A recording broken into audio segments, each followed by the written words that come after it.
Today, I'm sharing the must-avoid mistakes when making relocation decisions. I personally underestimated it so much, and there's a period my situation was really tough. Moving abroad is life-changing. You might want to do that because, oh gosh, I'm so done with this country.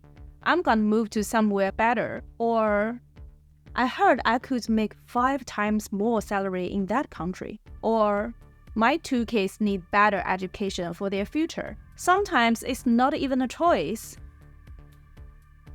No H1B again. I need to find somewhere else now. It sounds like moving to a new country will be like waving a magic wand over all the problems. However, it's not true. 40% of people said they regret moving abroad. And I'm here to help you avoid being one of them. If you are worried about making the same mistakes, this is the video for you. Nice. I'm Ling. Welcome to my channel. I've moved internationally twice, one from China to Singapore, and now I'm in the UK. So I know the highs, the lows, and surprises that come with relocating. I've packed 30 hours into this video to make your journey successful. I've covered the 8 biggest pitfalls to watch out for, plus a bonus secret at the end of this video, so stick around. I've also added timestamps, so you can jump straight to the parts that matters most to you.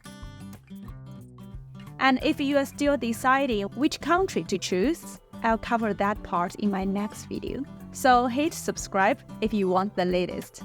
Mistake 1. Not clear about your purpose. Before packing up, ask yourself why I have to make the move. What's really important to me?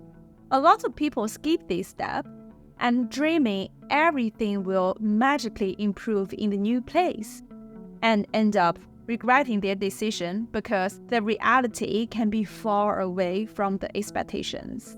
So what you should do, grab a pen or your phone to write down your top 3 priorities. Is it income, safety, adventure? I'm saying that is because no country is perfect. So you have to prepare to make some trade-offs. Let me give you a reality check.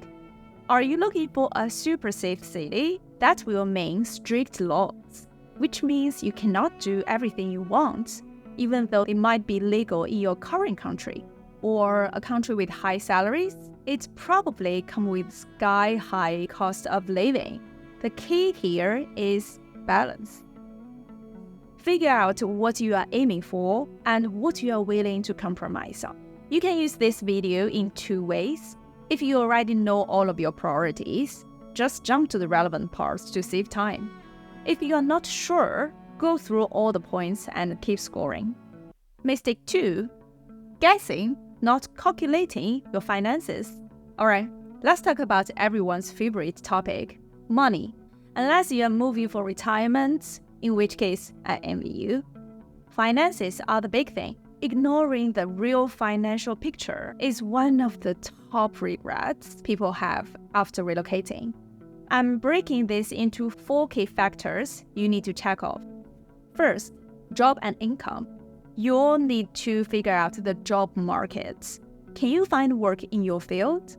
Are employers desperate for your skill? Or you're just another applicant in a crowded market? Language is huge here too. Can you speak the local languages well enough to work? 2. Benefits. What perks are offered?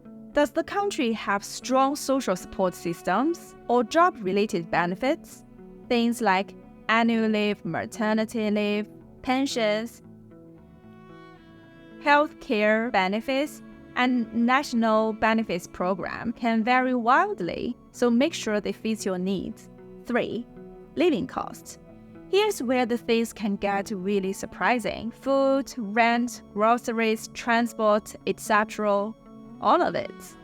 You might think, ooh, I'm going to save a lot of money moving here because there's no income tax. But then you find out, what? The BMW price can buy a Ferrari in my hometown. Is it mad? Or it cost me 5 times on food? Look at the whole picture. Plus, calculate how much the full relocation and setup will cost too. I personally underestimated it so much. And there's a period my situation was really tough. I can create another video to share my real cost next time. 4. Taxes. Beyond income tax, watch out the extra taxes like sales taxes, national insurance, and social contributions. Those small deductions can add up fast. So make sure you know how much of your paycheck is truly yours before making any big plans. Mistake 3. Forgetting to check the crime rate and political stability. What? I'm not a fool. Of course I checked that. That's exactly what I thought before I moved to the UK. Then I realized the crime rate can vary so much from city to city, even street to street. So always check the target city. If you're renting a place, check the crime rate in that specific area. Trust me, you will be so glad that you didn't miss my video today. And also keep an eye on the political stability. Is the government reliable? Or the policies can change overnight? It is easy to overlook, but it's crucial. For example, the identity topic. Imagine you are 3 years in, just 1 year from the golden PR, and then, sorry, the policy is no longer that, and you are back to square one. A little peace of mind goes a long way. So don't skip this part for your research. Mistake 4. Not factoring the healthcare. Healthcare is a must consider, especially if you are moving with family. Do I know the cost, the quality, and waiting times? Do I need private insurance to avoid basic public healthcare? Will I need a second job to pay for my broken arm? And how long's the wait? Will it be healed before the most recent possible slot? It can be overlooked if you are in general very healthy, but we need to prepare for the possible bad things. Mistake 5. Knowing the education system only from the advertisement. Every kid will have the best and equal education in this country. So just come. Wait. My friend told me, Lin, I thought it's easy, but I need to apply 6 months in advance to enroll in primary school. And I need to live within 1 mile of the best school in the area. And now I'm 1.1 miles away.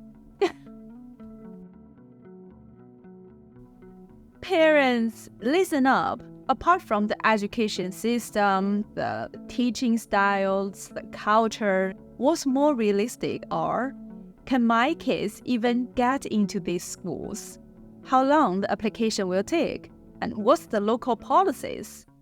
If you are relocation with your kids, please make sure to spend your time on the full research of the schools. Mistake number 6.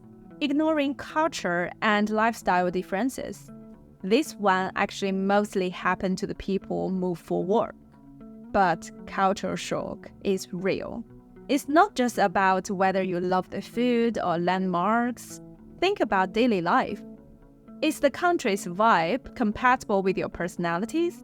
Will you fit into the culture? If you have pets, like I have 2 dogs, is this country pet-friendly? So on and so forth.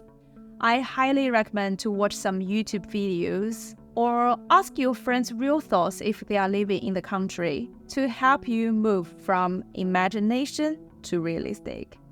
For example, if you are a really chill person, like me, don't move to a workaholic culture where people are expected to answer emails at midnight. And think about public holidays and leisure activities. Some countries prioritize work-life balance, others not so much. Number 7. Is this 7? 7. Underestimate climate. Climate might sound like a small factor sometimes, but trust me, it can make or break your experience. Imagine hitting winter, but move to a country with 6 months snowing every year. Or loving the beach and realize it's always raining. My friend in the UK told me, I feel so blue in UK's winter. I used to love winter. I love skiing, I love barbecue, I love onsen, and it has Christmas. Now I absolutely hate it. I personally feel it's the hardest part to imagine. So if possible, I highly recommend you to have some trips to that country, and maybe not the best season, to build the right picture for yourself. Like, everyone loves the summer in the UK, but that's not every day. And mistake number 8, overlooking the legal requirements. To be honest, I see this issue mostly from the foreign students. They landed at first with a student visa and didn't check too much about work visa requirements and the job market. At the end, most of them couldn't find a way to find a job after graduation. But overall, check the answers of those questions. Are work permits available in your field? How easy is it to bring family? Some visas are easy to get but expire soon, while the others are a paperwork marathon. Imagine being stuck in a visa process with limited job options. Take the United States as example. If you are from China, you might be looking at a decade-long wait for a green card. And if you are lucky enough to get an H-1B visa at all. So before you book the one-way flight ticket, make sure you've got your legal ducks in a row. And as I promised, there's a bonus secret, is where to find all of the info. So those what I use. For healthcare, education, and cost comparisons, use sites like Nambio or Empatica. Government websites can be really helpful if you are willing to read all of the long policy pages. For job insights, I personally really love LinkedIn and Glassdoor. And also, a lot of local websites can be really helpful. Like I heard, level.fyi can be really precise to estimate the salaries for the United States-based jobs. And if you want the real and filtered details, I always Google pros and cons plus country name. I watch blogs, I watch YouTube videos like my video, 5 Reasons Why I Left Singapore. Make sure to watch multiple instead of only one to gather thoughts from various perspectives, because everyone's different. And don't forget forums like Reddit. Its communities are gold for asking the real people for their real thoughts and experience. A little search goes a long way. There you have it. The biggest mistakes to avoid when thinking about moving abroad. Again, relocation is a massive decision, so please be prepared. I hope this checklist helps you make a smart, well-thought-out move. And don't forget, I'll be diving into how to choose the right country in my next video. So hit subscribe and keep yourself updated. I will see you next week. Bye-bye!